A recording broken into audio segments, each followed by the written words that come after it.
আজ আর সকাল সকাল রান্নাবান্না কিছু করিনি। আজকে আমি ঘুম থেকেই উঠিনি, কারণ ওকে বলেছিলাম যে আজ আর রান্না করবো না। ও বলল ঠিক আছে, আমি বাইরে খেয়ে নেবো। আর আগের দিন রাতে অনেক ভাত তরকারি সব ছিল, তাই জন্য ওকে সকালবেলা সেগুলোই গরম করে দিয়েছিলাম। আর আমিও সেগুলো দিয়েই খেয়ে নিয়েছিলাম সকালে। কারণ কয়েকদিন ধরে আমার শাশুড়ি মা বাড়িতে নেই, আমার ননদের বাড়িতে আছে। আর শ্বশুরমশাই মাঝে মাঝেই ওখানে যায়, তো আজকে উনি ওখানেই যাবে। যেহেতু শাশুড়ি মা একটু অসুস্থ, অনেক দিন হয়ে গেছে, তো তাই জন্যই ওখানে যাচ্ছে উনি। আর আজকে আমিও ওই বাড়ি যাব ভাবছি, তাই ওকে আর বললাম বেকার আর রান্না করব না। তো তারপরে এখানে ও আমাকে টাটা বলে চলে যাচ্ছিলো। আর তারপরে আমি আবার ঘুমিয়ে পড়েছিলাম। আজকে আমি ঘুম থেকে উঠেছি প্রায় 9:30টার কাছাকাছি। যেহেতু কোনো কাজ বাজ ছিল না, সেই জন্য আর আজকে তাড়াতাড়ি ঘুম থেকে ওঠেনি। উঠে তারপরে আমি কফি খেয়ে নিলাম। কফি খেয়ে তারপরে ঘরের কাজবাজগুলো সেরে নিচ্ছিলাম। এদিকে ঘর ঝাড় দিচ্ছিলাম, এক এক করে বাকি কাজবাজগুলো সেরে নিয়ে তারপরে দেখলাম কিছুটা ভাত ছিল ও খাওয়ার পরে, তো সেই ভাতটাই ভাত ভাজা করে নিয়েছি। দেখো, সব সবজি ডিম দিয়ে এরকম কিন্তু ভাত ভাজা করে খেতে আমার বেশ ভালোই লাগে। কার কার এরকম ভালো লাগে অবশ্যই কমেন্ট করে জানিও। তারপরে স্নান করে এখানে পুজো দিয়ে নিচ্ছিলাম।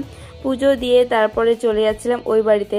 হাঁটি হাঁটি পা পা করতে করতে আমি ওই বাড়ি চলে গেছি। আর গিয়ে দেখছি আমাদের মিঠা এখানে চিকেন কষা খাচ্ছিল।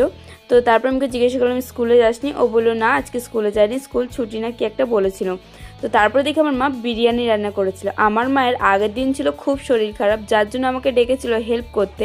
আর আজকে একটু শরীরটা ভালো আছে, অমনি আমার মা বিরিয়ানি করে নিয়েছে।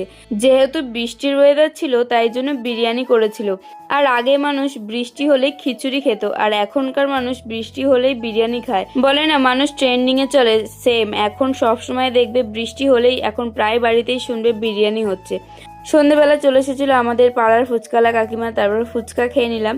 ফুচকা খাওয়ার পরে সন্ধেবেলা যেই ঘরে গেছি, গিয়ে দেখছি আকাশটা কি দারুণ লাগছে। এখন না বিকেল হলেই প্রায় সময় দেখতে পাই যে এরকম কি সুন্দর নিচের দিকটা হলুদ হলুদ অরেঞ্জ কালার, আর উপরের দিকটা একটু মেঘলা মেঘলা, দেখতে কিন্তু বেশ ভালোই লাগে।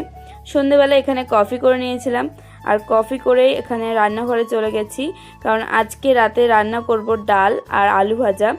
আর এই যে আমি এখন বিরিয়ানি গরম করছি। আমার মা তার জামাইয়ের জন্য বিরিয়ানি তুলে রেখে দিয়েছিল, তাই সেটাই গরম করছিলাম। ওকে এখন দিয়ে দিলাম বিরিয়ানি খেতে। আর আমি এখানে ডাল আর আলু ভাজা দিয়ে ভাত খাবো।